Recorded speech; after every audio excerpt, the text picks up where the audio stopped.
પાટીદાર સમુદાયના અગ્રણી વિજય મંગુકિયાએ સુરત જિલ્લા કલેક્ટર અને પોલીસ કમિશનરને લખેલા પત્ર દ્વારા શહેરમાં ચાલુ હોટલો અને ગેસ્ટ હાઉસમાં 1.2 કલાકના ભાડાની વ્યાપક પ્રથા પર તાત્કાલિક પ્રતિબંધ મૂકવાની માંગ કરી છે।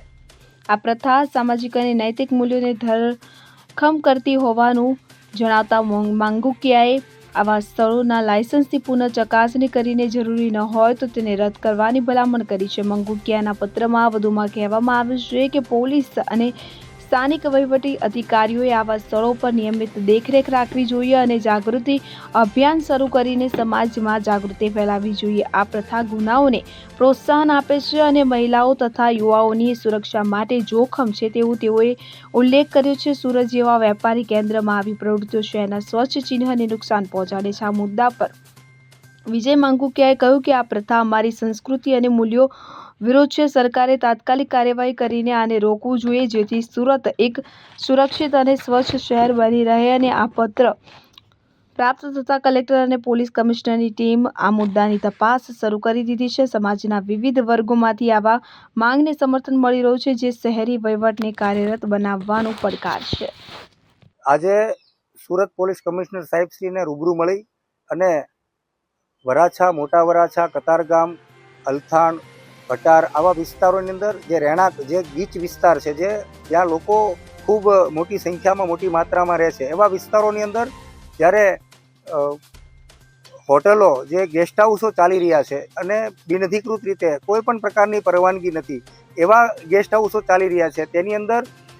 1 કલાક અને 2 કલાક માટે ભાડે આપવાનું જે યુવાન યુવતીઓને જે ભાડે આપવાનું જે કાંડ થઈ રહ્યા છે એની અંદર અનૈતિક પ્રવૃત્તિ થઈ રહી છે ત્યારે ચોક્કસ પોલીસ કમિશનર સાહેબશ્રીને રજૂઆત કરી છે રૂબરૂ મળીને અને કલેક્ટર સાહેબશ્રીને રજૂઆત કરી છે કે આ પ્રકારની જે અનૈતિક પ્રવૃત્તિઓ ચાલી રહી છે એમની પાછળ ડ્રગ્સ જેવા વ્યસનોમાં યુવાન યુવતીઓ ફસાઈ રહ્યા છે, આમની પાછળ સાયબર ફ્રોડ થઈ રહ્યું છે, આમની પાછળ ક્યાંક ને ક્યાંક હની ટ્રેપને અને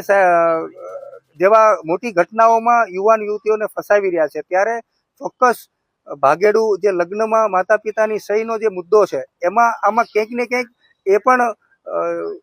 કસૂરવાર છે કે 16 વર્ષ 17 વર્ષની દીકરીઓને 17, 18 વર્ષની થાય ત્યાં સુધીમાં આ લોકો લુખ્ખાઓ અસામાજિક તત્વો ફસાવી અને ફોસલાવી અને આ પ્રકારની અનૈતિક પ્રવૃત્તિઓ સાથે જોડતા હોય છે। ત્યારે